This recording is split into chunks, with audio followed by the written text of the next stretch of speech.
Welcome on this video, and today we are going to talk about earning money through virtual assistant or as a virtual assistant. And you know that becoming a VA o pag sinabi nating virtual assistant, this is a term that is very popular in the Philippines in the freelancing industry. So let's go ahead and talk about that very quickly. Ano nga ba yung virtual assistant? Ayan. So this is one of the most in demand services that a freelancer can offer. When we say a VA, it's a very important role in a business. You offer support as a VA, as a remote contractor. The term virtual. So ibig sabihin remote. You are an assistant to a business owner, to a CEO, to an executive remotely. That's why it's called a virtual assistant. It's not executive assistant. Parang executive assistant siya, ganyan, personal assistant, but you are working virtually. That's why it's called virtual assistant or working as somewhere far far away. You can be like 12-hour difference ng world ninyo. The client can be in the US and you are in the Philippines, so like 12-hour difference ng time, morning doon, gabi dito, something like that. Okay, so you can work in any part of the world, running day-to-day operation of any company. That's very crucial. So a VA can offer a lot of tasks. Okay, so I just want to mention this for those of you who are first timer here, and those people who haven't had the chance to become a VA or beginner, talagang total newbie in this industry. You can have multiple clients and projects at the same time. So when people actually, this is like a debate for some that we should not get multiple clients or projects at the same time. That's not true. For as long as you can handle it, okay, that's actually the line where you draw it. For as long as ikaw ang nakakaalam sa sarili mo kung gaano ka capable. Of course, when you do multitasking, you are not 100% focused in one client kasi you are multitasking. The tendency of you multitasking, nababawasan yung focus mo in one thing. But if you have, let's say, for example, a fixed project naman, and you can handle things at once, or after this project you go to this project, you jump on this client, that is totally okay. So it's totally up to you. No one can tell you whether you are very good in multitasking than the other person, okay? But just be honest with yourself. If you are not giving yourself or your client 100% quality service, then drop the other clients. That's all there is. And for as long as you are compensated really well, then go ahead. At the end of the day, that is your business. No one can dictate, no one can tell you what clients you should accept, what clients you should not accept. Me, as your mentor, and the other freelancers could only be a guide to you. At the end of the day, you will be the one to work and you will get paid, not us naman, diba? All right, so you can have multiple clients and projects at the same time. You can work full time.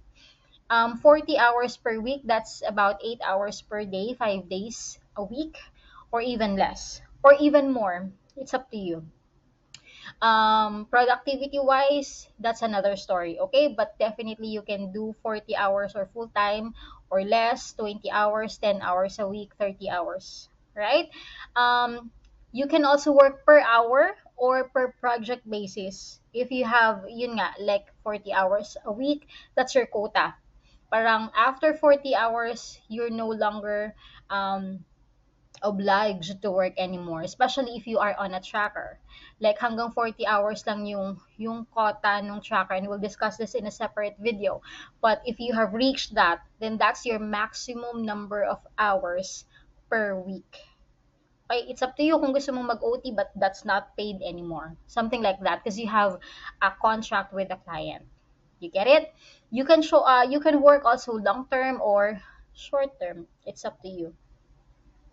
Now, in terms of the charges, there are VAs who can charge as little as $5 an hour, up to $50 an hour, up to so much more than $50 an hour.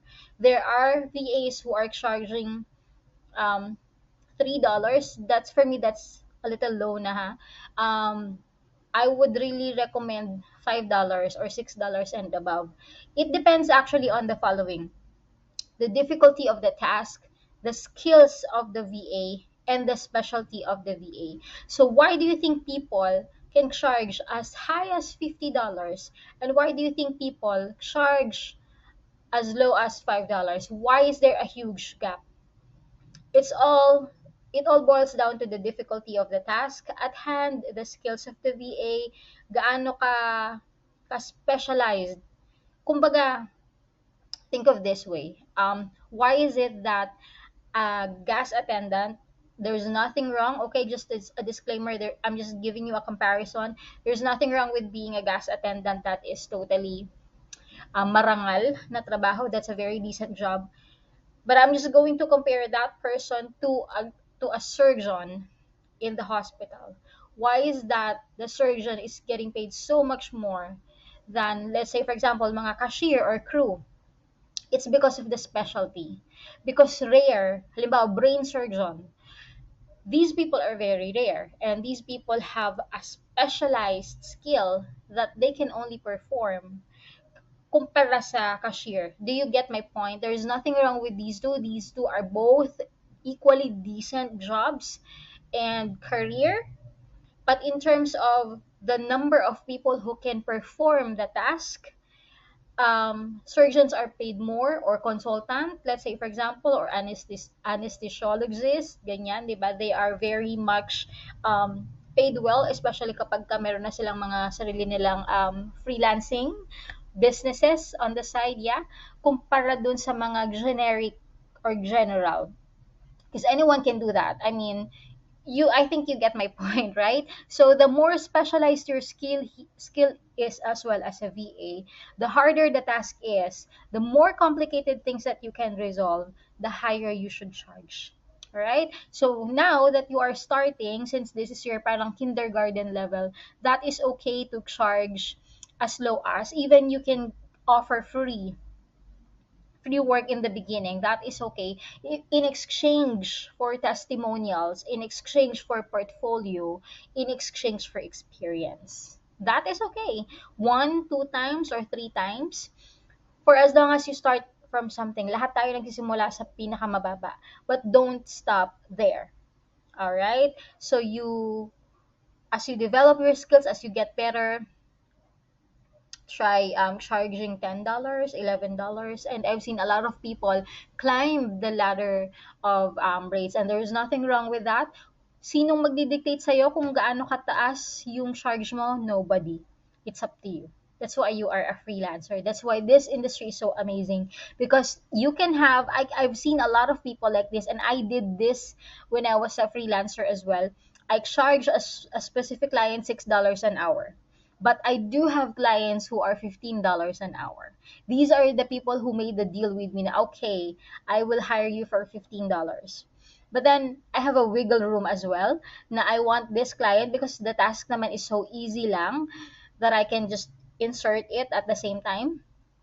Tapos walang tracker, mga ganyan, but they're only requiring $6 an hour. Sure, that's okay with me too.